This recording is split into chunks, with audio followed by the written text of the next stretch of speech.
You can have a wedding any time, Addie. This is my first baby.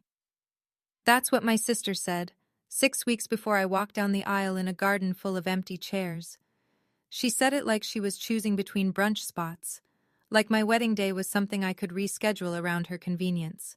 So she booked her baby shower on the same day, same hour, and one by one, my entire family followed her, my mom, my aunts, my cousins, even my dad, the man who held my hands and promised he'd walk me down the aisle. He chose finger sandwiches at a country club over his own daughter's vows. 7 people showed up to my wedding. 417 messages showed up the moment they realized what they'd missed.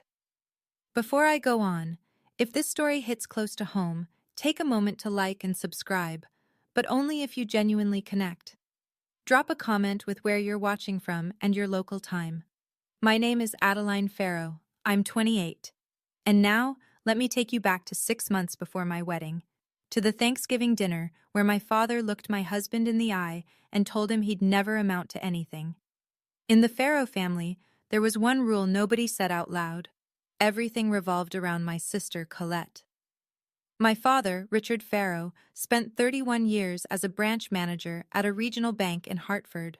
Respectable, steady, the kind of man who wore the same 3 ties on rotation and called that discipline. My mother, Diane, stayed home, hosted book clubs, and made sure the house in Glastonbury always looked the part. White colonial, black shutters, hydrangeas along the walkway. From the outside, we looked like a postcard. From the inside, the math told a different story. Colette married Brett Whitfield 5 years ago. The Whitfields own a commercial real estate company in Fairfield County, or at least they did. At the time, Brett was golden. He bought Colette a Lexus SUV, a Cartier love bracelet, and, more importantly, he bought my parents' loyalty. Brett paid the mortgage on the Glastonbury house. He gave my mother a supplementary credit card. He funded the new kitchen renovation. And in return, the entire Farrow family treated Colette like she'd won the Nobel Prize for achievement. Colette hasn't earned a paycheck in 6 years. She calls herself a socialite and an event planner, though I've never seen evidence of either. But in my family, marrying well is the same as doing well. And then there was me, Adeline, the younger one, the one who freelanced as an illustrator, children's books, editorial art, the kind of work that doesn't come with a corner office or a business card. The one who lived in a rented studio in New Haven with paint-stained countertops and a second-hand couch. I never resented Colette for marrying rich. I resented that it made everyone forget I existed. I met Marcus Delaney at an art fair in New Haven 3 years ago.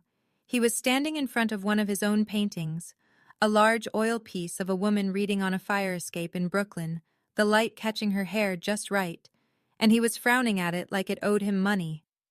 I laughed. He turned, and something in his eyes, this quiet, focused intensity, made me stop.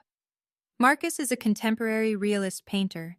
He works in oil, mostly portraits and urban landscapes, and he has the kind of talent that people in the art world describe as rare, and my family describes as not a real job. He sold pieces through small galleries and took commissions when they came. Some months were good. Some months, we ate a lot of pasta. But we were building something honest, and that mattered to me more than any quarterly bonus. My family never saw it that way. Thanksgiving, 8 months before the wedding, I brought Marcus to the Glastonbury house for dinner. Colette arrived in the Lexus, carrying 2 bottles of Napa Valley Cabernet. $200 a bottle, she made sure to mention. I brought a pie I'd baked from scratch. My mother placed the wine on the dining table with both hands like it was a sacrament. She didn't mention the pie. Over turkey, my father leaned toward Marcus with that particular smile, the one that pretends to be friendly. "So, Marcus," he said, "when are you getting a real job?" Brett chuckled from across the table. Colette tilted her head and said, "At least Adeline has someone, right?" Her voice soaked in pity. Marcus said nothing. He just reached under the table and squeezed my hand. What nobody knew, what I barely knew myself, was that Marcus had recently finished a large painting for a new client that our landlord Harold had introduced him to. I didn't ask questions. I didn't think it was important. It was the most important thing that had ever happened to us. Harold Brenton was the kind of man you'd walk past without noticing, unless you were paying attention. 67 years old, silver-haired, quiet.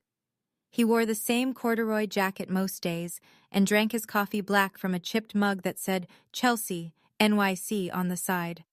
He owned the old Victorian on Elm Street in New Haven, where Marcus and I rented the ground-floor studio. $800 a month for a live workspace with 12-foot ceilings and north-facing windows. Absurdly cheap, even by New Haven standards.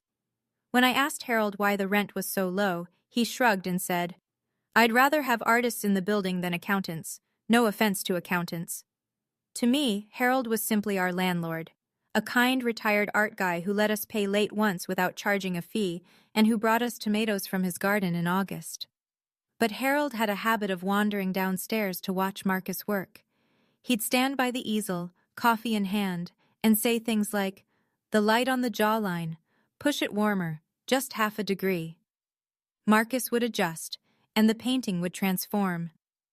One afternoon, Harold said something I almost forgot. He told Marcus, "Your work reminds me of someone I used to represent who now sells for 6 figures." I smiled politely. I assumed he was being generous. Around the same time, Harold mentioned that a friend wanted to see more of Marcus's work. He asked if Marcus could photograph a few recent pieces and send them over. I figured it was another small gallery, maybe a regional collector. "The world has a funny way of finding real talent, Adeline," Harold said to me one evening when I was washing brushes in the sink. "It just takes longer when you're honest about it." I should have asked more questions, but I was too busy worrying about the wedding. In January, Marcus proposed. No ring at first, just a question asked softly while we were lying on the studio floor, surrounded by half-finished canvases, snow falling outside the window. He'd later carve a ring from reclaimed walnut wood. It was the most beautiful thing anyone had ever given me. I called my parents that weekend to share the news. We'd set the date, June 14th. A small garden ceremony at a venue near Mystic, Connecticut. Nothing extravagant. 42 guests, wildflowers, an arch Marcus was building from salvaged wood. My father's first response was, "June 14th, let me check." Not congratulations. Not, "I'm so happy for you. Let me check." He called back 2 days later. "I'll be there, sweetheart. I'll walk you down the aisle. I promise." I held those words like glass. My mother asked, "That's nice, honey. How much is it costing?" She didn't ask about my dress. She didn't ask about flowers. She didn't ask if I was happy. Colette sent a text, just one. "Congrats. Let me know if you need help with anything." Then, silence. No follow-up, no phone call, no offer to help plan, taste cakes, or pick a venue. From the sister who styled herself as an event planner, this was conspicuous. Marcus and I did everything ourselves. I designed the invitations by hand, watercolor wildflowers on cream cardstock, each one slightly different. I thought about Colette's wedding 5 years earlier. 300 guests, gold foil invitations, a 12-piece band. But I loved our invitations. They were ours. I should have known something was wrong when Colette didn't argue about the date. She always has an opinion about everything. This time, she said nothing. And silence, from my sister, is never a good sign. 3 weeks before the wedding, I got a phone call from my Aunt Patricia, my mother's older sister, the family's designated gossip. And she said something that knocked the breath out of me. "Honey, are you going to Colette's shower too, or just the wedding? They're the same day, right?" I stood in the kitchen holding a paintbrush, turquoise dripping onto the floor. "What shower?" "The baby shower. June 14th, at the club in Greenwich. Didn't you get the invitation?" I had not gotten the invitation. I called Colette. She answered on the 3rd ring, her voice bright and rehearsed. "Oh my God, Addie, I didn't realize. The venue Brett booked only had June 14th available. It's a whole thing with the caterer and the rental company. I can't move it now. But your wedding is in the afternoon, right? maybe people can do both? My wedding was at 3 p.m. in Mystic. Colette's baby shower was at noon in Greenwich, an hour and a half away, minimum. No one could do both. She knew that. I knew that. The laws of geography knew that.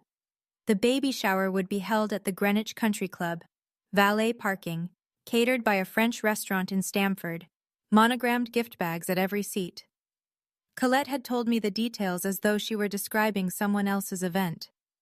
As though it were unavoidable. An act of God. But here's the thing that settled in my stomach like a stone. When I checked with Aunt Patricia, she confirmed that Colette had sent the baby shower invitations 2 weeks before I mailed my save the dates. 2 weeks before. She'd known my wedding date for months. She chose it anyway. Addie, I'm so sorry, Colette said, her voice sweet as arsenic. But this is my first baby. You understand, right? You can have a wedding anytime. I called my mother first. Mom, you know my wedding is that day. A pause. The kind of pause that already contains the answer. I know, honey. But Colette really needs the family there. It's her first grandchild for your father and me. Can't you, maybe postpone a few weeks? I've already paid deposits, Mom. Non-refundable. We've sent invitations. Well, maybe not everyone needs to be at both. I'm sure some people will come to yours. Some people, to my wedding. Like it was an open mic night that might attract a few stragglers. I called my father next. He did what Richard Farrow always does when confronted with a problem. He deflected. Let me talk to your mother. We'll figure it out. He didn't call back for 3 days. I texted him. Dad, are you still walking me down the aisle? He read it. I saw the blue check mark. No reply.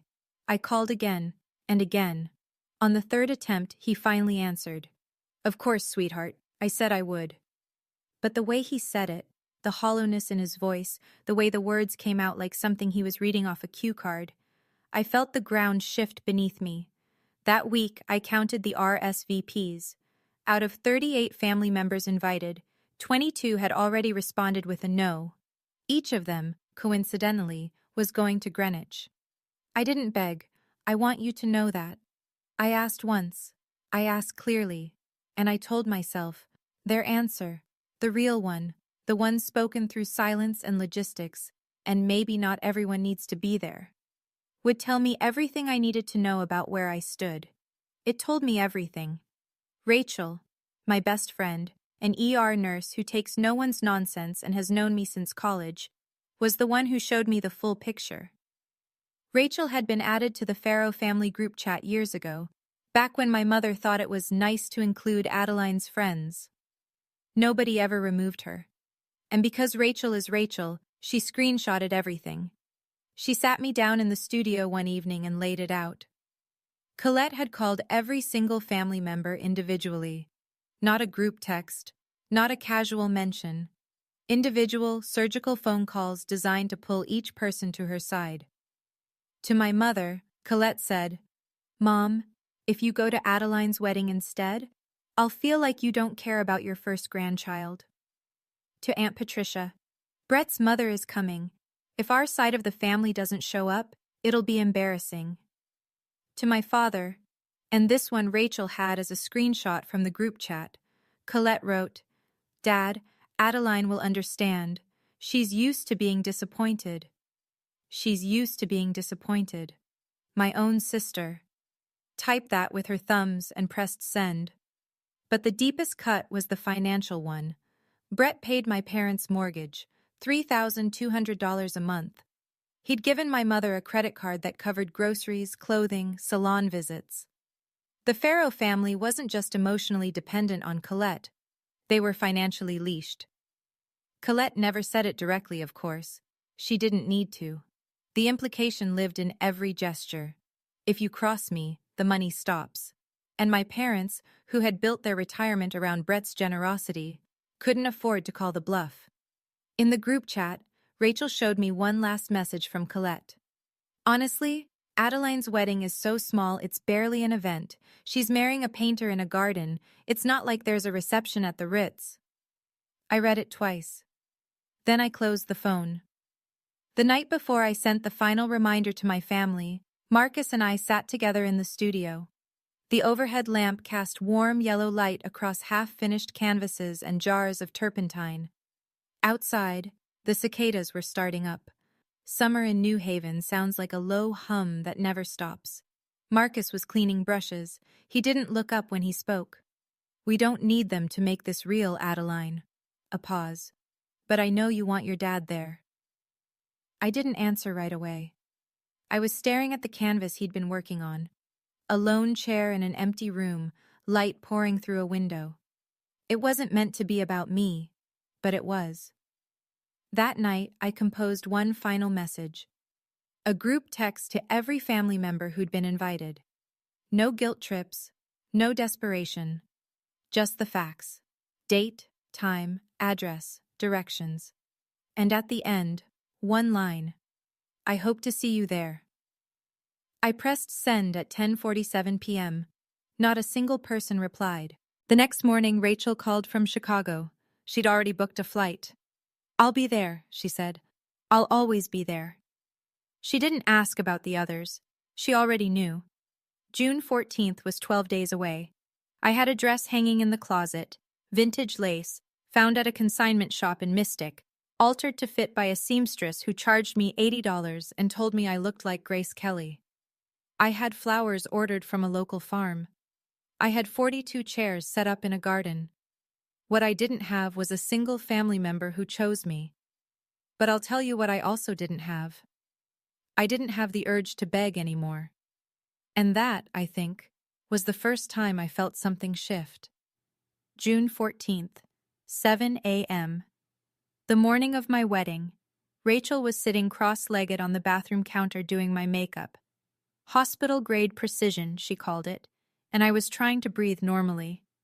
My dress hung on the closet door. My bouquet, white peonies and lavender from a farm stand in Stonington, sat in a mason jar on the kitchen table. My phone buzzed. "Dad." I picked up. Rachel watched my face. "Adeline, honey." His voice sounded like it had been sanded down to nothing. "I don't know how to say this. Your mother and Colette's shower starts at noon, and with the drive, I don't think we can make it to Mystic by 3. 8 seconds. I counted them. 8 seconds of silence where the entire architecture of my childhood, every Father's Day card, every "Daddy, look what I drew," every time I chose to believe he loved me equally, collapsed like a house built on sand. "You promised, Dad." "I know, and I'm sorry. But this is Colette's first baby. You'll have other moments." "No." My voice didn't shake. "I'm proud of that." "This is my only wedding day, Dad. There won't be another one.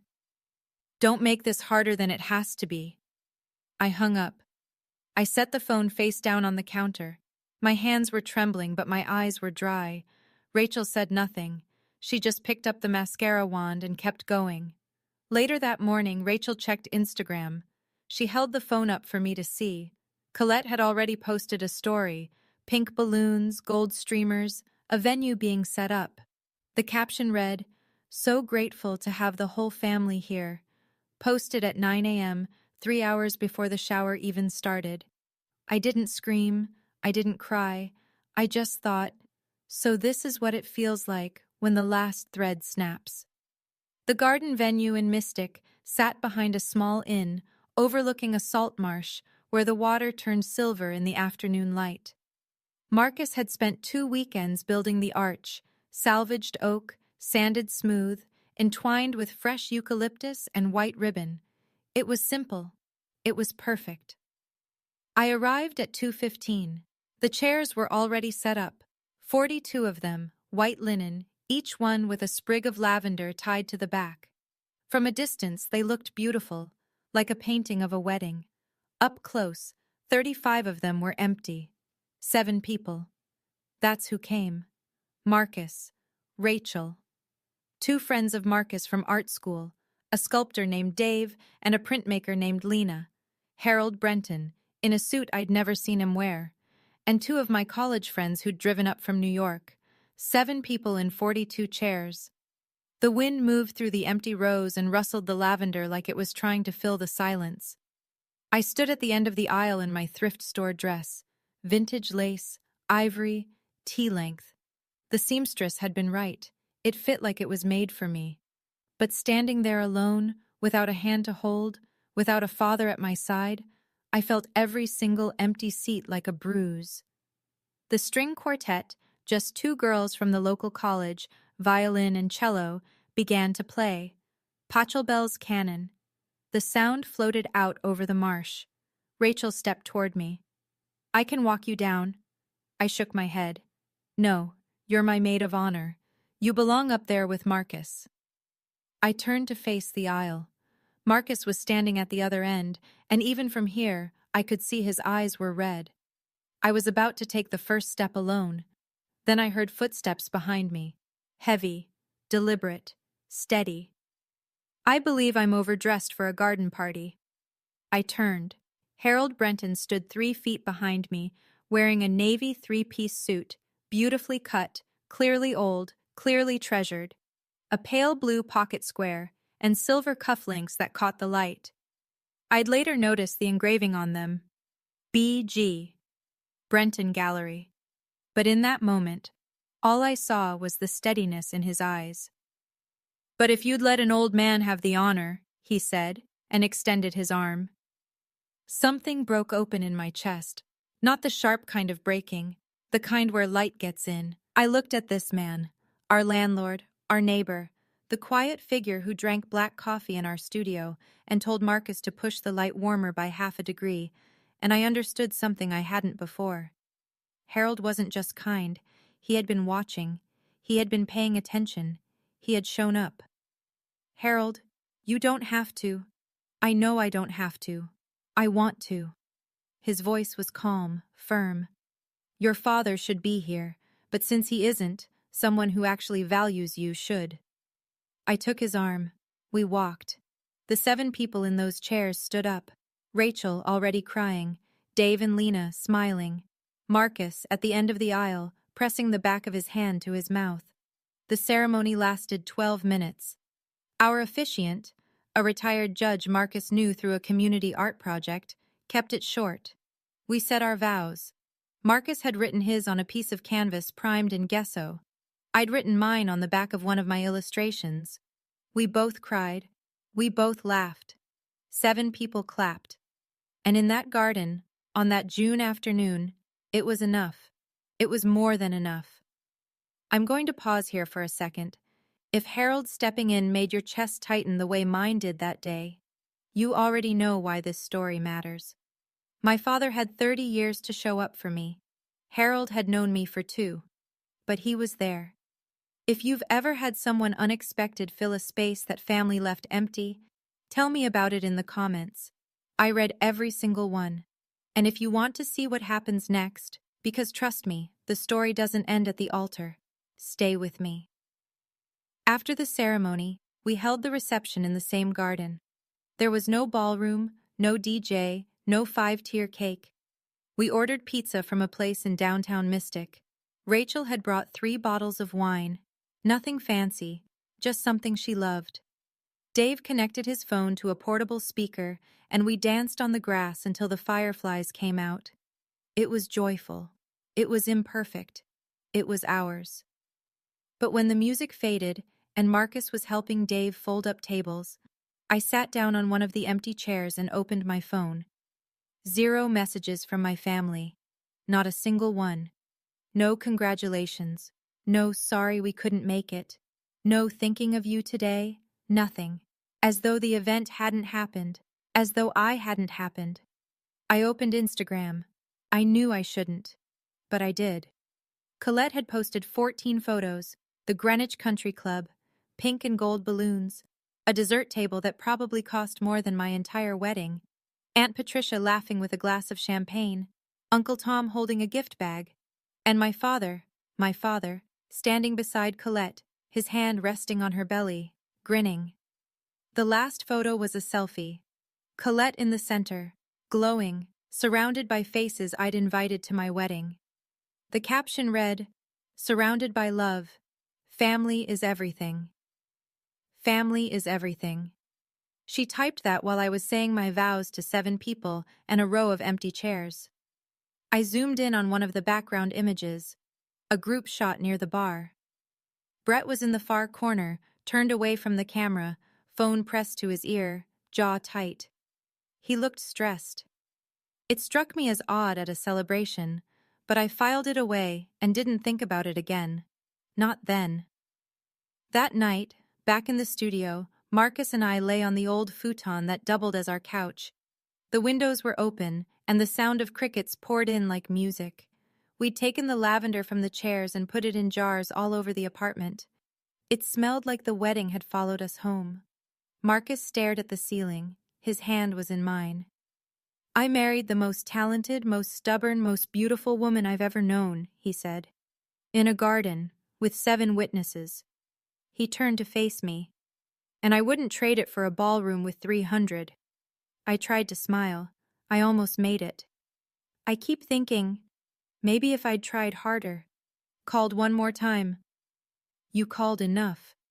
His voice was gentle but final, like a door closing on a room I didn't need to enter. "You called more than enough, Adeline." It hit me then. Not the sadness for myself, but the sadness for him. Marcus had stood at the end of that aisle, watching his bride walk toward him with a 67-year-old landlord because her own father couldn't be bothered. He deserved a family cheering for us. He deserved better than empty chairs. "You deserved a real wedding," I whispered, "with a family cheering for us." "This was a real wedding," Marcus said. "Harold was there. Rachel was there. That's more family than blood gave you today." I cried then, quietly, into his shoulder. Not because I was broken, but because I was tired of holding it all upright. I didn't know it then, but Marcus had a secret. Something Harold had helped him with over the past several months. Something he'd deliberately kept from me so our wedding day wouldn't be about money. Something that would change everything within weeks. A week passed, then another. Not a single member of my family reached out. On day 8, I sent one final message. I typed it carefully, read it 3 times, and pressed send. "Thank you for your silence. It told me everything your words never could. I won't be reaching out again. If you want to talk, you know where to find me." My mother replied 2 days later. "Adeline, don't be dramatic. We love you. Colette's shower was just bad timing." No apology, no acknowledgement, just the word dramatic, the Farrow family's favorite weapon against anyone who dares feel things out loud. I didn't respond. I muted the group chat, and I turned my attention to the only thing that had never let me down: the work. Marcus was painting again. Something new, something I hadn't seen from him before. He'd started a series he called The 7th Chair. Large format oils exploring absence in intimate spaces. A dinner table set for 8 with one chair slightly pulled back, untouched. A church pew, empty except for a folded program at one end. A row of white linen chairs in a garden, lavender on each one, 35 of them holding nothing but air. I knew what the paintings were about. He didn't need to explain. One afternoon, Harold came downstairs to see the work. He stood in front of the garden piece for a long time, his coffee going cold in his hand. Then he pulled out his phone and typed something. He didn't say who he was texting. I didn't ask. I stopped waiting for an apology that would never come, and I started building a life that didn't need one. But the truth was, without my knowing, something enormous was already being built, and it had Harold's fingerprints all over it. 2 weeks after the wedding, Harold invited Marcus and me upstairs for coffee, not the usual "stop by if you want," an actual invitation. He'd set out 3 mugs, a French press, and a cardboard box on the kitchen table. "Sit down," he said. "There's something I should have told you a long time ago." He opened the box. Inside were catalogs, exhibition catalogs from Brenton Gallery, Chelsea, New York City. There were articles clipped from Art News and Art Forum, photographs of Harold standing beside artists at openings, people I recognized from museum walls. I ran Brenton Gallery for 22 years, Harold said, setting a catalog in front of me. The cover showed a painting I'd seen reproduced in textbooks. I represented 43 artists during that time. 7 of them are now in the Whitney Permanent Collection. I stared at him. The quiet man in the corduroy jacket, the landlord who charged us $800 a month and told us to push the light warmer. You never told us, I said. You never needed to know. Harold folded his hands. I wanted to be sure about Marcus first. I've spent my whole career learning the difference between competent and extraordinary. Marcus is extraordinary. Then he told us the rest. 6 months earlier, before the engagement, before the wedding, before any of it, Harold had sent photographs of Marcus's work to Victor Ashland. Victor Ashland, the private collector whose holdings included works by Richter and Hockney, whose name appeared in every major auction catalog in the Western world. Victor had purchased one piece immediately, $85,000. I looked at Marcus. He nodded slowly, and I saw it, the thing he'd been carrying. I was going to tell you after the wedding, he said. I didn't want it to overshadow our day. Over the next several days, the full scope of what Harold had set in motion became clear. Victor Ashland's attorney contacted Marcus with a formal proposal. An art commission agreement for 12 original paintings to be completed over the following 18 months for Victor's private collection. Total contract value, $450,000, payable in installments tied to delivery milestones. Every term was laid out: payment schedule, intellectual property provisions, insurance during transit. It was the kind of contract that artists spend entire careers dreaming about and never see. Attached to the agreement was a separate letter from the director of Caldwell Gallery on West 25th Street in Manhattan, one of the most respected galleries in the country for contemporary realism. They were inviting Marcus to hold a solo exhibition. The centerpiece would be the 7th Chair series. Marcus and I drove to New York to sign the papers at the attorney's office on Park Avenue. I sat in a leather chair and read every page. The numbers blurred. My hands were shaking, but not from fear. This is more money than my father earned in 5 years at the bank, I said quietly. Harold, who had come along for the signing, placed his hand on the table. And it's just the beginning. Victor doesn't invest in artists lightly. He's building a relationship, not buying a product. This will open every door Marcus walks toward. Marcus signed. The attorney notarized. The Caldwell Gallery director confirmed the exhibition timeline via email that same afternoon. It was real. All of it. Documented, legitimate, binding. We hadn't told anyone. Not a soul. My family still thought Marcus was a man who painted for fun and couldn't pay rent without my freelance income. They had no idea what was about to change. A week later, Victor Ashland called Marcus directly. I was in the studio when Marcus put it on speaker. Not intentionally, but because his hands were covered in cadmium yellow. Victor's voice was warm, unhurried, the kind of voice that belongs to someone who hasn't been in a rush since 1997. Marcus, I understand you and your wife didn't get the wedding trip you deserved. My yacht, the Meridian, is in Monaco next month. I'd like you both to spend 10 days on board. Consider it a thank you for the first 3 paintings. The Meridian. I'd learn later that it was a 180-foot motor yacht that Victor kept in the Mediterranean through the summer. He used it to host artists, curators, and collectors. It was as much a floating salon as it was a boat. Marcus, we can't accept that, I whispered, covering the phone. He looked at me, then at the canvas, then back. Harold says Victor does this for every artist he commissions. It's how he builds relationships. It's professional, not charity.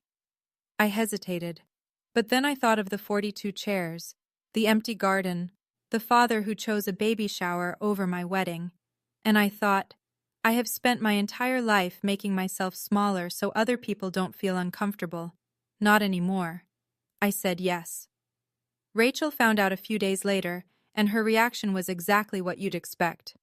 Girl, you are going on a billionaire's yacht for your honeymoon, And your family thinks Marcus is broke? She laughed so hard she choked on her coffee. They don't know, I said. And I'm not going to tell them. I wasn't hiding anything.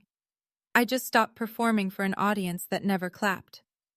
While Marcus and I were preparing for the trip, something was shifting in the Farrow family, though I only caught it in fragments. Aunt Patricia, the only relative who still texted me occasionally, mentioned in passing that Brett Whitfield's real estate company had hit a rough patch. 2 major development projects had fallen through. Financing had collapsed. The details were vague, but the consequences were not. Colette's Lexus was gone, replaced by a used Honda CR-V. Colette, who posted on Instagram the way some people breathe, had been silent for 2 straight weeks. For her, that was the equivalent of a distress signal. Then, for the first time in over a month, my mother called. "Hi, honey, how are you?" Her voice had that particular brightness, the kind that's trying too hard. "Listen, do you and Marcus want to come to dinner this Sunday? Your father grilled last weekend and it was lovely. We'd love to see you." I leaned against the studio wall. "I'm busy, Mom." "Oh, okay." A pause. "Well, your father says hi." I hung up and stood there for a minute, phone warm in my hand, feeling the familiar weight of it. I knew exactly why she'd called. When Brett's money was flowing, I didn't exist. Now that it was drying up, the Farrow family was suddenly rediscovering their younger daughter. What none of them knew, what I didn't fully understand yet myself, was that 3 weeks later, a single photograph would make Brett Whitfield's money look like pocket change. I packed a suitcase. Marcus packed his sketchbooks. We flew to Nice on a Tuesday morning in July, and when we boarded the Meridian, I looked out at the Mediterranean and thought, this is what it feels like when the world finally catches up to you. The Meridian was not a boat. It was a floating cathedral.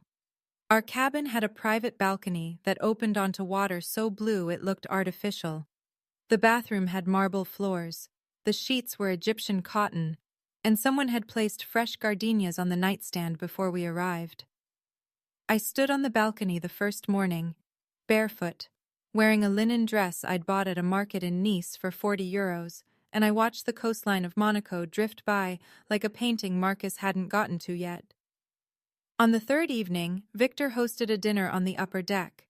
8 guests, 2 collectors from London, a curator from the Tate, a Berlin-based art critic, and their respective partners. The table was set with crystal and white linen. Candles flickered inside hurricane glass. The sky turned from orange to indigo while we ate. Victor stood and raised his glass. "I'd like to introduce Marcus Delaney, the most exciting realist painter I've encountered in 2 decades. His upcoming exhibition at Caldwell Gallery will be called The Seventh Chair. I think you'll find his work extraordinary." Marcus, seated beside me, described the concept: paintings about absence, about the empty spaces left behind by people who chose not to show up. He spoke quietly, without performance. The art critic from Berlin leaned forward. "This has biennale potential," he said, and the table murmured in agreement. I sat next to my husband, silent, my hand resting on his knee. For the first time in my life, I was surrounded by people who recognized the value of what Marcus and I had built, not despite its quiet origin, but because of it. Before dessert, Victor found me alone by the railing. "Your husband is gifted," he said. "But I think you already knew that, long before anyone else did." "I did," I said. "Thank you for seeing it too." On the last evening aboard the Meridian, I did something I almost never do. I posted a photo on Instagram. I'm not a social media person. My account had maybe 200 followers, friends, a few illustration clients, some college acquaintances. I hadn't posted in months. But that evening, as the sun dropped below the Mediterranean and the light turned the water to gold, Marcus wrapped his arms around me from behind, and Rachel, who'd been texting me relentlessly for photos, wasn't the only reason I pulled out my phone. I wanted a record, not for anyone else, for me. The photo, Me standing at the bow of the Meridian, wearing a white silk dress I'd found in a boutique in Nice. Marcus behind me, his chin resting on my shoulder. The Monaco coastline in the soft distance. On the table beside us, a glass of champagne and, half visible, the Caldwell Gallery exhibition catalog with Marcus's name on the cover. I wrote the caption in under 10 seconds. Honeymoon with my husband, grateful for the people who showed up. No tag, no explanation, no drama, just a sentence and a photograph. I posted it at 9 p.m. European time, 3 a.m. on the East Coast. Then I put my phone in the nightstand drawer, kissed Marcus goodnight, and went to sleep listening to the water move against the hull. When I woke the next morning, I reached for my phone out of habit. The screen was a wall of notifications. I had to scroll for nearly a full minute to see the bottom. 417 missed calls and text messages. The same family that couldn't send one text on my wedding day suddenly had a lot to say about where I'd spent my honeymoon. 417. That's not a typo. I'll let that number sink in for a second. The same family that couldn't send one text on my wedding day suddenly had a lot to say when they saw where I was. If you're still watching, first of all, thank you. And second, what would you have done? Would you have answered those calls, or would you have let them ring? Tell me in the comments. Now, let me tell you what those messages actually said. I sat on the edge of the bed and scrolled through the messages the way you'd read an autopsy report, clinically, slowly, letting each one land. My father. 23 missed calls, 11 text messages. The first, Adeline, whose yacht is that? Then, call me back. Then, I didn't know Marcus was doing this well. Why didn't you tell us? And finally, at 2 a.m. his time, honey, please call your dad. My mother. 18 calls, 9 texts. Oh my God, Adeline. Followed by, is that Monaco? Followed by, are you okay? Whose boat is that? And inevitably, I'm so happy for you, sweetheart. We need to celebrate when you're back. Celebrate. She wanted to celebrate. The woman who couldn't be bothered to text congratulations on my wedding day now wanted to throw a party because she saw a yacht. Colette. 7 calls, restrained by her standards. 3 messages, each more revealing than the last. Wait, what? Then, is Marcus's art actually selling? And finally, Adeline, we should talk. Call me. The rest, aunts, uncles, cousins, second cousins, people I hadn't heard from in years, poured in like a flood. OMG, congratulations. So proud of you. We always knew Marcus was talented. The same people who'd RSVP'd no to my wedding were now lining up to claim they'd believed in us all along. And then, at the very bottom, a message I hadn't expected. Brett Whitfield. He'd never texted me directly before in his life. Adeline, is your husband represented by a gallery? I'd love to connect. Brett Whitfield, the man whose money had bought my family's loyalty, was now trying to network through the sister-in-law he'd barely acknowledged for 5 years. I read every message. I did not respond to a single one. Marcus found me on the balcony an hour later, phone face down on the table. He didn't ask what the messages said. He could read it on my face. I'm not going to ignore them forever, I said. But I'm not going to pretend this is okay either. That afternoon, I unlocked the family group chat for the first time since I'd muted it. I typed one message, I revised it twice, then I sent it. Thank you for your messages. Marcus and I are doing well.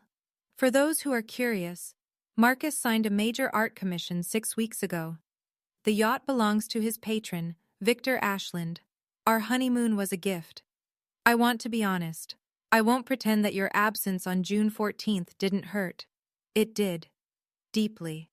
My father promised to walk me down the aisle and chose not to. My mother chose a baby shower over her daughter's wedding.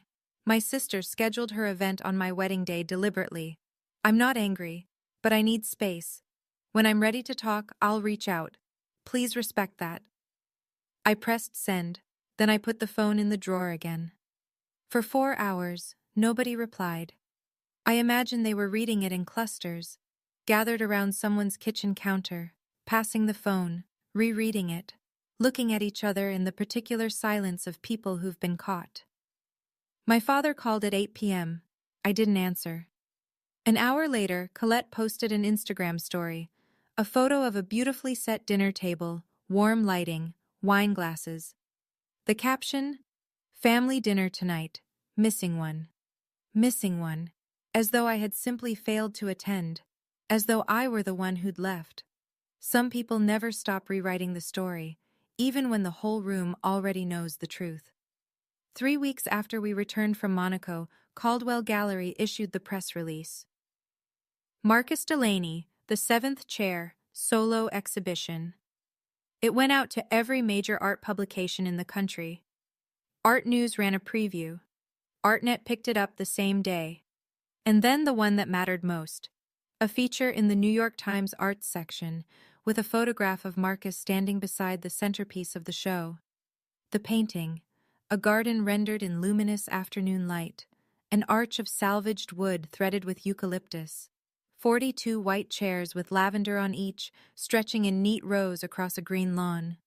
7 of them held figures, warm, alive, painted with the tenderness Marcus reserves for people he loves. The other 35 were empty.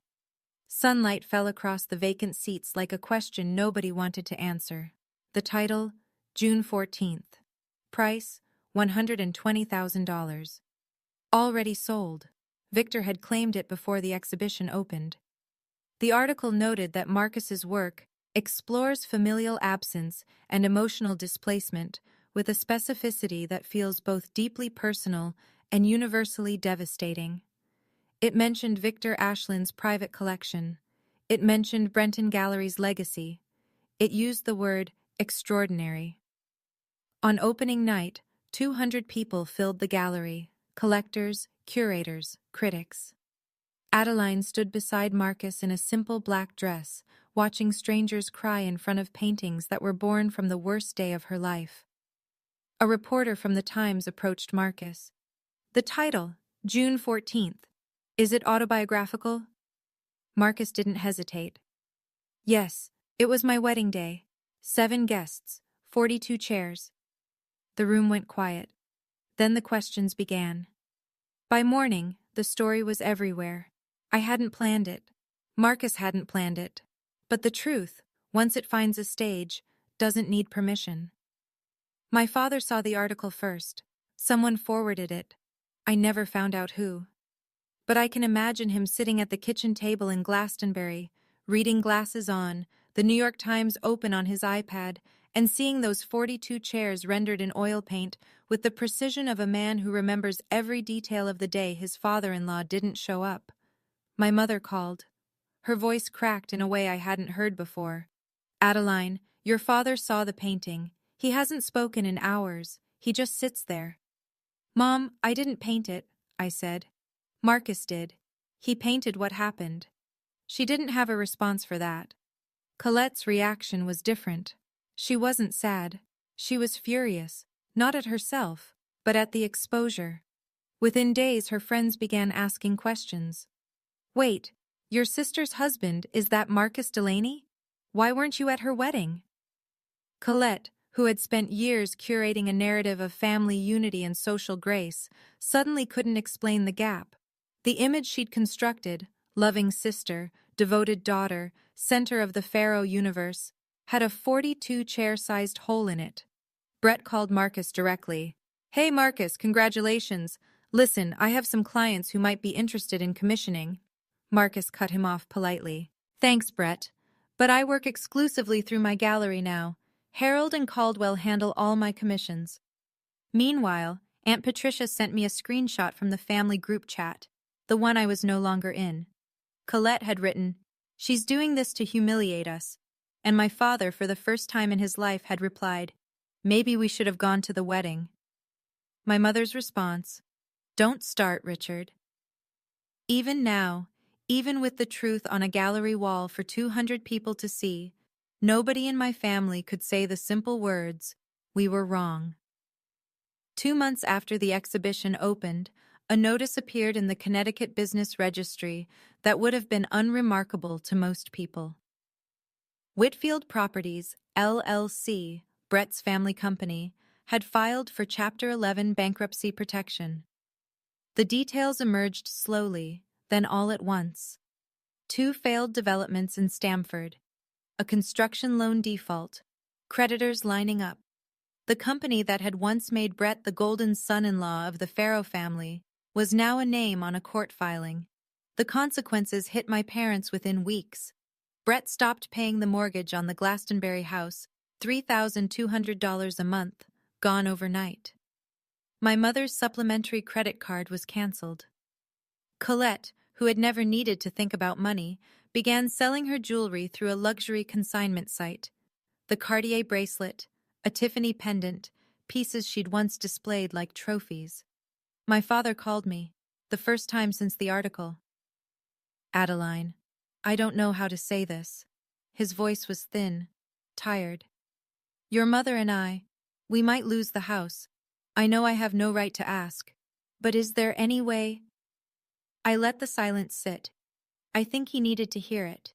The same silence I heard on my wedding morning when he told me he wasn't coming. Dad, I said, I'm going to be honest with you. 6 months ago, you chose Colette's party over my wedding. You broke a promise. You let me walk down the aisle with our landlord because showing up for me wasn't worth the drive. I heard him breathing.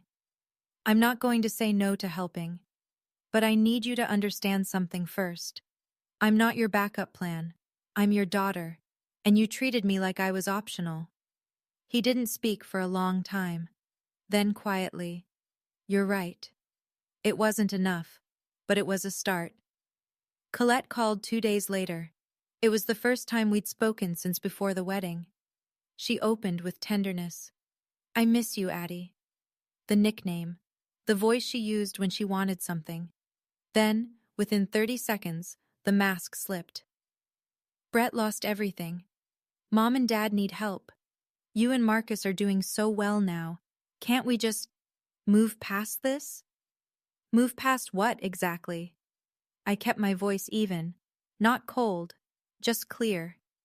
You scheduled your baby shower on my wedding day. You called every family member and told them to choose you. You told Dad that I could have a wedding anytime. Do you remember that? Silence. Then, I was pregnant, Adeline. I was hormonal and scared, and you were calculating. I said it without malice, just fact. And that's okay. I'm not here to punish you, but I need you to know. I see it clearly now. I've always seen it. I just chose to ignore it because I wanted a family. I could hear her breathing change, the practiced calm faltering. I love you, Colette, but I will never again let love be used as a leash. If you want a relationship with me, it starts with honesty, not with asking for money. She hung up. She didn't call back for 3 weeks. I set the phone down and walked to the studio, where Marcus was finishing the 9th painting in the series, a long table with 11 place settings, 1 chair pulled back, a napkin folded but untouched. He looked up when I came in. How'd it go? She hung up. He nodded. She'll call back. Maybe, but she'll call back different, or she won't call back at all.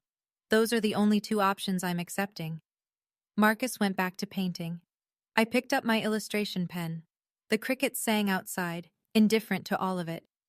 6 months later, I stood in the kitchen of a house I owned. It was small, a 2-bedroom cottage in Westport, Connecticut, 10 minutes from the water. White clapboard, blue shutters, a porch that wrapped around the side. The ground floor had been converted into Marcus's studio.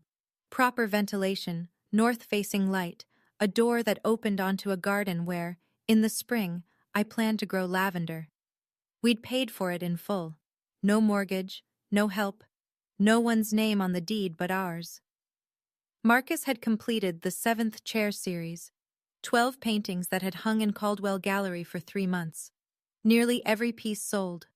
Total revenue exceeded $600,000, and the waiting list for his next series was already growing. Victor Ashland had offered a second commission. 2 European galleries had reached out. My own career had shifted too. A major children's book publisher had offered me a multi-book illustration contract after seeing my work at the Caldwell opening. Someone from their art department had attended and recognized my editorial style. The first book was about a little girl who plants a garden of wildflowers in a field where nothing was supposed to grow. I was illustrating it at the dining room table every morning while Marcus worked downstairs. Harold came for dinner every Sunday. He'd drive over from New Haven in his old Volvo, bring a bottle of wine, nothing expensive, always good, and sit at our table like he'd always been there. Because in every way that mattered, he had. One Sunday, I served roast chicken with herbs from the garden. Harold raised his glass. "To the seventh chair," he said. Marcus clinked his glass against Harold's. I clinked mine against both. 7 people at a wedding, and every single one of them still in my life. On a Tuesday afternoon in October, I heard a car pull into the gravel driveway. No one had called ahead. I opened the front door and found my father standing on the porch. He was wearing a flannel shirt and khakis. His hands were in his pockets. He looked older than I remembered, not in the way of time passing, but in the way of a man who'd been carrying something heavy and couldn't set it down. "I didn't come to ask for anything," he said. I waited. "I came to tell you that I'm sorry. Not the kind of sorry that expects forgiveness, the kind that knows it doesn't deserve it." He stood there in the October light, leaves drifting across the porch, and I could see he'd rehearsed this, not because it wasn't genuine, but because it was. He needed to say it precisely. "I sat in a country club eating finger sandwiches while my daughter got married with 7 people, he said. "I will carry that for the rest of my life." "I know, Dad." My voice was steady, quiet. "You can stay for coffee. Marcus just made a pot." He came inside. He walked slowly through the house, looking at everything. The studio downstairs, the garden visible through the back window, Marcus's paintings on the walls. In the hallway, he stopped. A small painting hung near the coat hooks. June 14th, study number 1. An early sketch in oil. 7 chairs occupied, 35 empty. My father stood in front of it for a long time.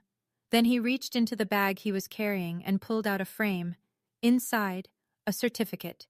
The Connecticut Statewide Art Award, dated 12 years ago. My name on it. The paper had yellowed. "I found it in the attic," he said. "It should have been on the wall 16 years ago." I took it from him, and I let him stay for coffee. People always ask me, "Did you forgive them?" The honest answer is that forgiveness isn't a single event. It's not a gift you hand over and then it's done.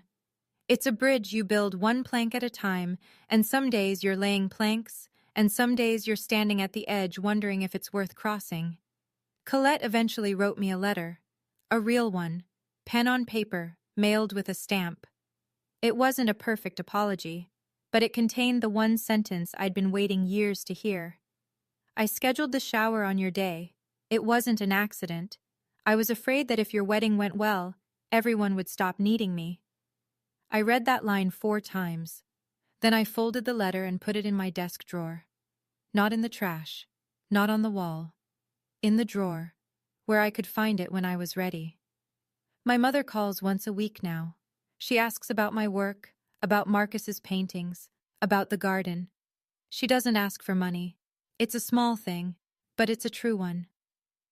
Brett and Colette live in a rented apartment in Stamford. Brett took a position at another firm, starting over. Colette got a job, her first in 6 years, as an events coordinator for a nonprofit. I heard she's good at it. I hope she is. And me? I'm standing on the back porch of a house I paid for myself, watching the evening light settle over the garden. Marcus is in the studio. I can hear the soft scrape of his palette knife through the open window. Harold is on his way for Sunday dinner. The lavender I planted in the spring has started to bloom. 42 chairs, 7 people. 417 messages. In the end, the numbers don't matter. What matters is that I stopped counting the people who left and started counting the ones who stayed. Self-respect is the quietest form of revenge. You don't have to burn anything down. You just have to stop setting yourself on fire to keep other people warm. If this story stayed with you, if you've ever been the one sitting in the empty chairs while someone else got the full room, I see you. You're not invisible. You never were. Now, I have a question. Would you have answered those 417 calls? Or would you have kept the phone in the drawer? Drop your answer in the comments. I promise I'll be reading. If you want to hear another story like this one, there's one waiting for you in the description below. And if you haven't yet, hit subscribe. Not for me. For the next story that might find you exactly when you need it.